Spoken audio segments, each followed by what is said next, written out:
Hello and welcome to Comic Solving Problems. I'm Stephen Allen. And I'm Eric McElroy. Good evening. Yay.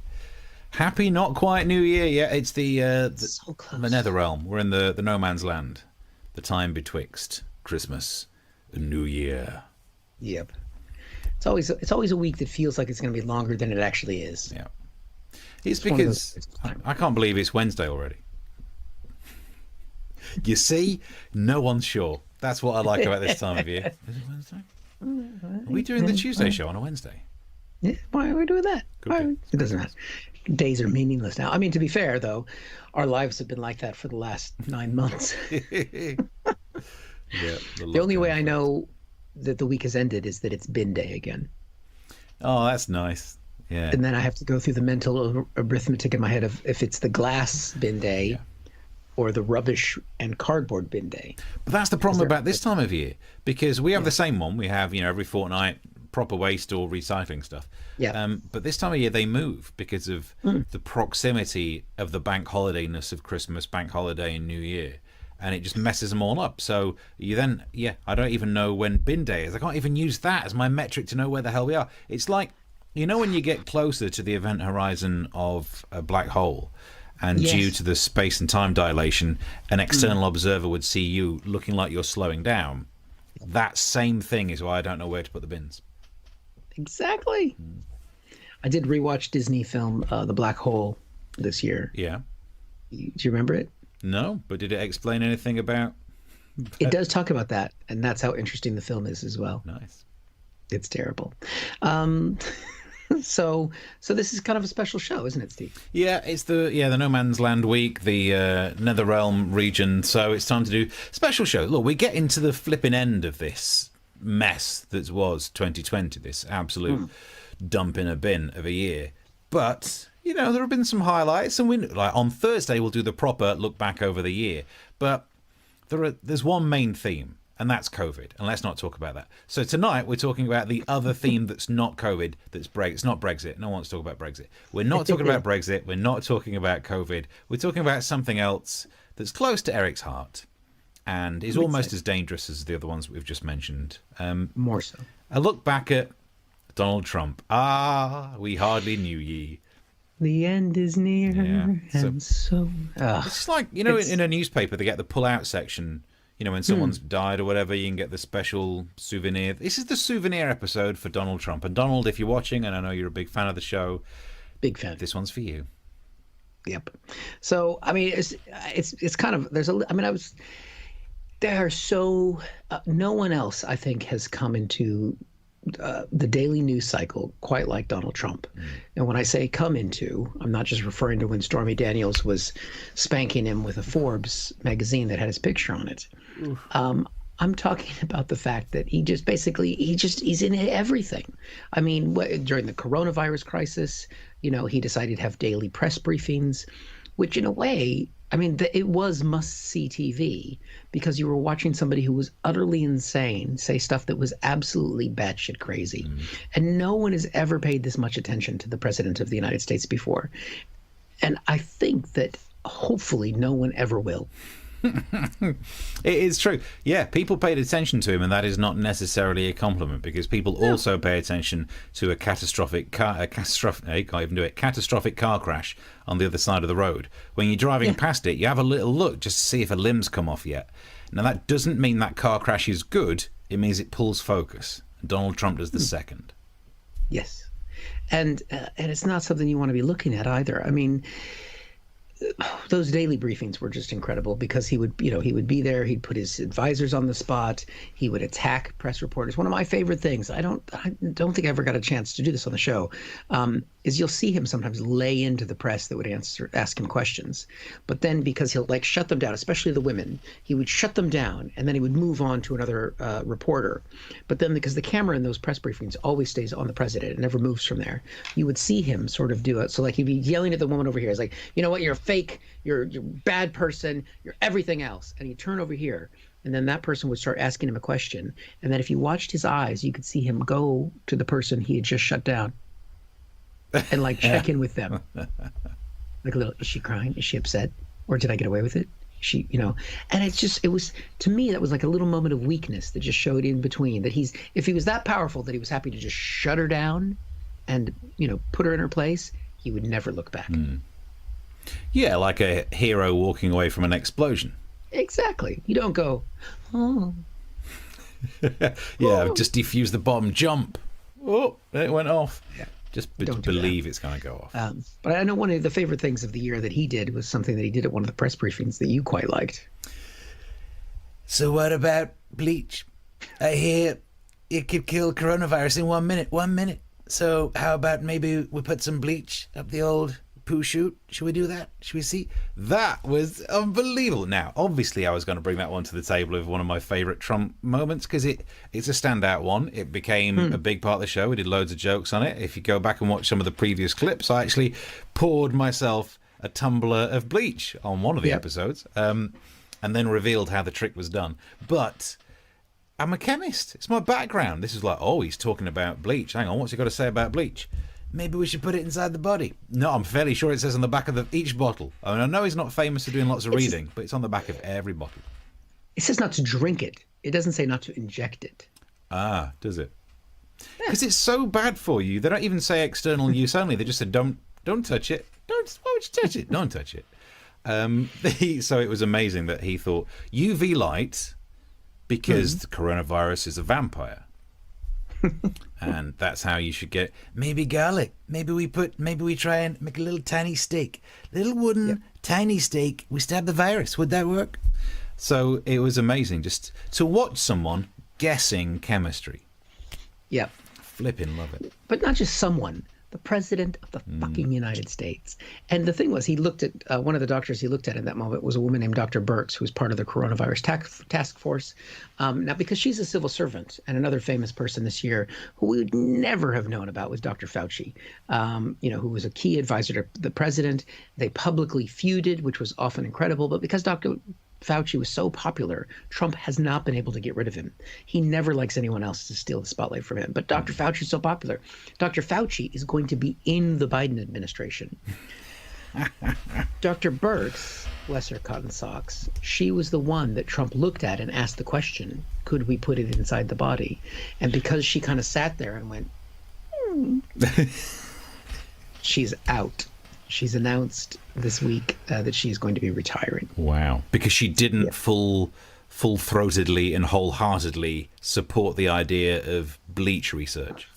Well, I mean, no, but she's retiring because she didn't. The people say she should have stood up to Trump more. Oh, I see that. But she stayed in her job, and she was considered to be where Fauci was portrayed as pushing back more. She was seen as sort of acquiescing because she was the one he looked at, and she was, the president of the United States. Normally, that means something.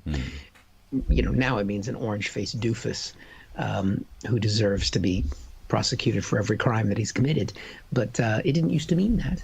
No, it didn't used to. It didn't used to mean that. Times have changed. Another thing, I mean, there's 4 years of Trump to look back on. But even if you just look at this year of Trump, remember, he was impeached this year. Hey, had a busy year, didn't he? That was this year. I know it feels like it was 10 years ago. I know it feels like it didn't happen. The guy was impeached for trying to basically use a foreign country to get dirt on the guy who would eventually beat him by 7 million votes. In his defense, it clearly didn't work well enough. Which the dirt or the like even if he was trying to use a foreign power, he should have picked a better foreign power because Biden still won. So in his defense, which is very difficult if we're talking about Donald Trump, he may have been trying to co-opt foreign powers to help him win the election, but he was not good at it.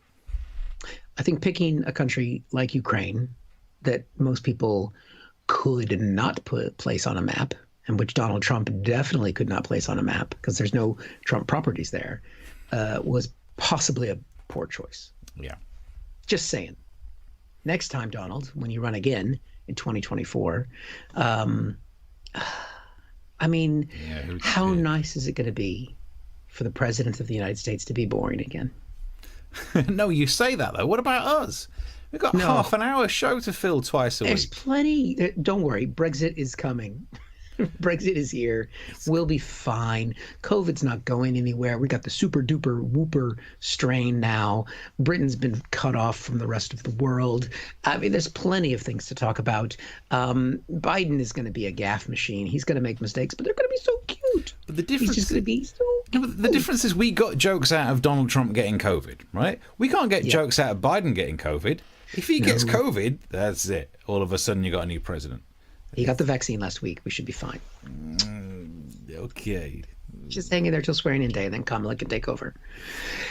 That's all we need. But that's also on my list then. One of the things that I thought was great about the last year of Donald Trump when he got the COVIDs, because we were doing a show, I think it was a Thursday night show, we logged off, we were like, thanks very much, bye. And then we managed to like look at the phones and it's like, oh, Donald Trump's got the COVIDs. Yep. And that was an interesting time. I enjoyed doing the Oompa Loompa song. You can go and look at the clips of that. I had him singing about getting the spreading the disease. It was beautiful. It's the way that it was always meant to go, because things seem very tribal these days. No one has the ability, and no one's no overgeneralization. But if you look at the news, you look at social media and media, no one has the ability to process nuance. Like when it comes to masks, you're either in favour of wearing them all the damn time, or you can't abide it, and there's no one going, oh, I'm not sure, but all right. That area never gets lived in by anyone. And the same thing seems true with what was happening with Donald Trump and the approach to the coronavirus in America. It was very much like, oh, it's not really a thing. It'll all be over by spring. I mean, he didn't say which spring. Spring 2027, that one. But I thought it really committed to the bit. And we know in the world of comedy, you got to commit to the bit. And there was nothing more on brand than actually getting COVID. Well done, Donald. Well done. But then getting so pumped full of steroids that you actually talked with your advisors about having a Superman t-shirt on and ripping your shirt open to say, I'm back, baby. And to be so delusional about how easy it is to recover from it because you got the medicines that no one else in the world can get access to because he was born privileged and he will die in a cell. But he was born privileged. But all of this time, he's just had nothing but the best. And of course, he survives and everything's fine. So why can't those idiots that get sick and die? Losers. Reminds me of an episode of 30 Rock where Alec Baldwin's character has an idea about why the way to make the police protect the millionaires more is to make sure that every member of the police force gets paid over $1 million. So that way everyone's on the same page. If we're all millionaires, then no one will be moaning anymore, which is interesting. I also like the fact that then after Donald Trump had the dirty lurgy, everyone who'd come near him got it as well. That has been so good. But this is the problem. If you say to him, oh, you're a super spreader, he would take that as a compliment. Of course. He's been the best. I spread it the most. I created the super strain in my tummy, like a baby. Yeah. I mean, what was the most shocking about all of it is that, the people around him all got COVID. And one of those people was Melania. Amazing. She must have got it from someone else. 6 degrees of Kevin Bacon, that one. But I mean, if you go back through, go back even further. I mean, one of the first times that Trump went to a NATO summit or some world summit, do you remember that? This is before we were doing the show, of course. Remember that when we had gigs that we would go to, that moment where he was at the world leaders and that Trump was sort of behind the rest of the world leaders and he was pushing his way through to make sure that he was first. Yeah. I mean, that's everything that he did, that he would just put forward and he would demonstrate how deeply insecure he is. Now, he telegraphs everything. Yeah. That was, and no offense to you people, well, maybe a little bit of offense to you people, that him pushing to the front of other world leaders was the best physical metaphor for American exceptionalism. But surely we're the best. America, number one. You win the World Series every year. Well done. We are very good at. I don't. Well, that's not. We never finished that sentence. Gun-related deaths, which is obesity. Very good. Very good. Anything else? Yeah. Baseball. Spreading COVID. Yeah. It's just. I mean, but what's good is that we've got, I think 20 odd days left of his presidency now, and there's still a lot of fun to come. He's got the pardon power, which basically means that he can just, I mean, basically anyone now who sneezes in the White House, when they say, and then they say, pardon me, or if they belch, they say, pardon me.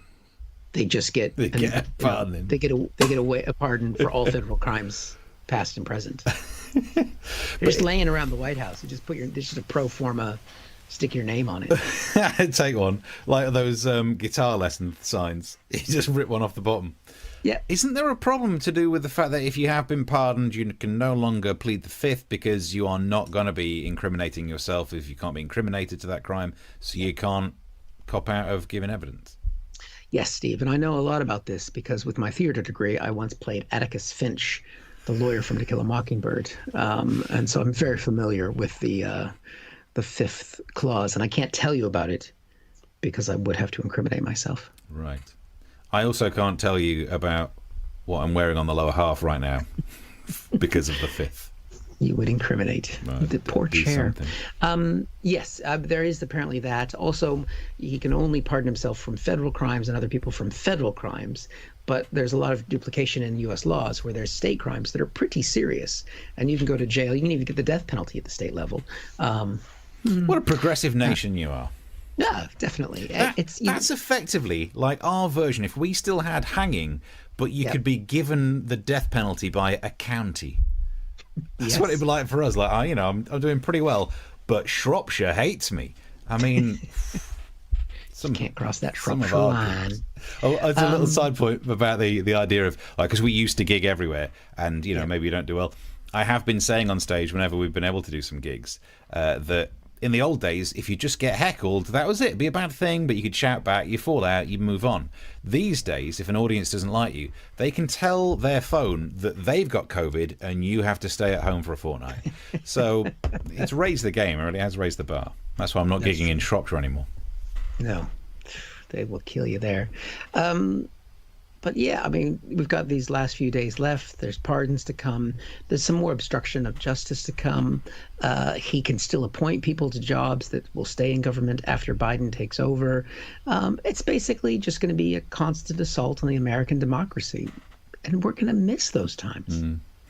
I definitely think that Donald Trump will do some things that will help coronavirus, like making sure that some sort of serious restriction is put in place, that you can't risk spreading COVID by having big groups of people. Anything to guarantee that Joe Biden has fewer people at his inauguration than Donald Trump. It's bound to happen. He will close down an entire area just to make sure he gets to go, I had more people. I think that's kind of why he encouraged the spread of COVID. Wipe it out. It's like just basically to make sure that Biden couldn't have a big inauguration because they've already started making plans that it's going to be more of a virtual event because Joe Biden is going to be a president that doesn't want to kill people, which, again, it's going to be hard to remember that. It's been a while. Last time was with Obama. But, Obama was a controversial president. I think we all remember the time he wore that tan suit. Pretty, challenging. Sorry, just a little sick came up in my mouth. Donald Trump only looks like that if he's naked. His lines. There's got to be a line, just like the makeup. Just like the makeup. They have talked about the fact that they're going to have to do a deep clean of the White House. So they're bringing in fumigators to scrub every surface that's been touched. And someone will say to one of the cleaners, "Oh, is this because of COVID?" And they'll be like, "Yeah." Let's say it is. Yeah. And it's going to miss. I mean, when Biden is president, and if you've ever seen him in an interview with his wife, Dr. Jill Biden, the fact that they actually have affection for each other. I don't know if I'm ready for that between a president and a first lady. Yeah, weird. That's going to be weird. But then, look, you can't sit there. I know you are politically disposed to being nicer to Joe Biden than to Donald Trump, but because he's a nice human being, he doesn't want to destroy the American democracy. But he also will be wanting a smaller group at the inauguration because for two reasons. Yeah. One is because of the COVID. He can't afford, even with the vaccine, he's an old man. He can't afford to come near that or the actual flu. or any slippery surface, he's an old bloke, he's going to be careful. But also he needs to make sure he's not near people in case he gets back into that hair-sniffing pervy moves he used to do. Yes. Hey, sniffing hair, better than grabbing him by the, I suppose the overlap of those two would be grabbing him by the thing and then afterwards just going... I'm telling you, that's why Hillary Clinton didn't win. Why? Well, Donald Trump proved that's what you got to do. You got to grab him by the pussy. And Hillary didn't do it. I mean, she might have done her own if she was doing a Michael Jackson impression. Yep. That thing. She could tried it. She wore the pantsuits. Interesting point. I mean, I'm not sure if we could relitigate. That's not the path I planned on us going down with this look back on Trump. I mean, I'm trying to think what else. I mean, there's so many. I mean, when he would say, what was he called the weapons that we have? Oh, the fact that he thought one of the planes that we have that evades radar is an invisible plane, and he seemed to talk about it in a way that I think he thinks it's actually invisible. Not only that, but one of the people who works for him has told him there's one on the lawn. There's one right out there now, Mr. President. That's great. I always wanted my own. He probably thinks the pilot has to wear like a bikini-looking outfit and have a golden lasso of truth. He's like that he never wants to go near. Keep that woman away from me. Yeah, that's why he never goes out on the lawn. Nice. Are you going to miss him in any way? No. Genuinely. I mean, yes, it's been funny, and you could take any clip of him and break it down and turn it into 60-odd episodes of an online entertainment show like we've done week after week for months and months and months. But I genuinely have more of a sense of wanting my home country to not completely suck, that I'm willing to let it go. That's the difference, you see, because it's not my home country. So I was like, it'd be funny though, wouldn't it? I mean, and Kim Jong-un became a big player in this. Same deal there. It's not my home nation, so I'm willing to make jokes about the fact that he's in charge of North Korea. I mean, if I lived there, I'd probably change my mind. But I mean, the bromance between the two. That was nice. I mean, that was kind of bringing together two of the worlds that we talk about almost all the time. So, going to miss that connection. I don't think that's going to be happening under the Biden administration. No. So you're right, Steve. You know what? You're right. I'm going to make some calls. There was fraud in the election. I voted. I'm a dead person. I did votes for my kid. I swung it. Yeah. I'm going to try and get 4 more years of Donald Trump. Hey, there still could be, let's not get ahead of ourselves here.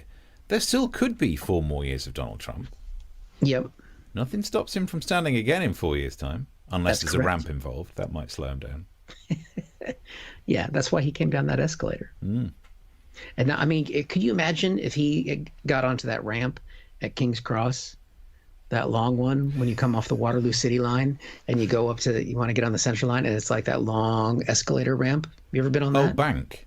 Yeah. Oh, Bank. London Bank. Underground's longest travelator, the first one that was installed as well. Yeah. If he ever got on that. This is the thing. I mean, look, again, why I end up having to have the job of defending Donald Trump because you're so against him. So yes, again, let me defend Donald Trump. When you see him go down those slight ramps, this is not even like a difficult ramp. Like, I don't know. And then there'd be some tweet saying it was a 35-degree angle. You look at it, you go, it's not. It's an angle. It's measurable. If you're going to lie about something that's harder to disprove than just putting a protractor on the screen. But he lies about everything that you can see. Yeah. But he, so you see him walking down these slight inclines or declines. And I looked at that and thought, maybe he does have bone spurs. Yeah. Maybe, because actually, if that's how he walks up and down slight ramps, maybe he shouldn't have been involved in that war. Fair play, Donald. Yep. There we go. So that's a good thing. Yeah. Maybe he wasn't dodging the draft incorrectly. Maybe he can't walk that well. Yeah. I don't know. My dad was in Vietnam. He said there were a lot of ramps. If that was the problem, that's always the flipping problem with war. War is hideous, man. Mainly just because the ramps. The ramps. Yeah. Well, we're reaching nearly the end of our little reminiscence on Trump. Little Christmas special. There's going to be more Trump because he's not going to go away. He's not that kind of guy. So I mean, don't worry about that. If that was one of your favorite parts, we're going to keep talking about him, because especially once he's no longer president, he'll be even funnier. Because then he doesn't have the nuclear codes. But you have to think they've been swapped away from him by now. I mean, Jesus. They're buried in the final column of a Sudoku, and to get them, he has to fill it in. We're safe. I love the idea that, because some people have been saying after he leaves office, one of the things he could do is set up a news network to try and rival Fox. I love that idea, because then there would be a ton of clips of him ranting incoherently. It would keep us afloat forever. So, Donald, if you're listening, and I know you're a big fan of the show, set it up. The Trump Network. Go for it. Years. I mean, we're available. Yeah. We would be on that. Wow, this is where we've swapped jobs. Really? I don't think I'd ever work again if I appeared on the Donald Trump News Network. Well, you're not working now. True. Fair enough. There you go. Well, we hope you enjoyed tonight and are enjoying your mid-Christmas to mid-New Year's Eve. We're going to be back on Thursday, as always. You can subscribe to the channel, as we've had the subscription thing there. You can see our past shows on there. You can tell people about the show. And if you enjoyed at any point what you've seen tonight and what you may see in the future, you can chuck us a drink at the Ko-fi website. And we appreciate your support and watching the show. Yeah. Anything else? Would be nice at Christmas time. Help a poor starving comedian out, Governor. It's all right, peace super, and no mistaking. Just trying to appeal to the Scrooges out there. Puppy eyes. That's your puppy eyes. Was that good? It was like this. They're just going to do my puppy eyes. What is wrong with your puppy? It's the look of a puppy that will kill you when you're sleeping. Rough motherfucker. Yeah. So anyway, we're off topic. Thursday night, 9:00, I'll do another little Christmas special. Keep staying in touch, send us messages and tweets and whatnot, and I think we're all sorted. Great. Well, we'll see you then. Thanks very much for watching. Bye.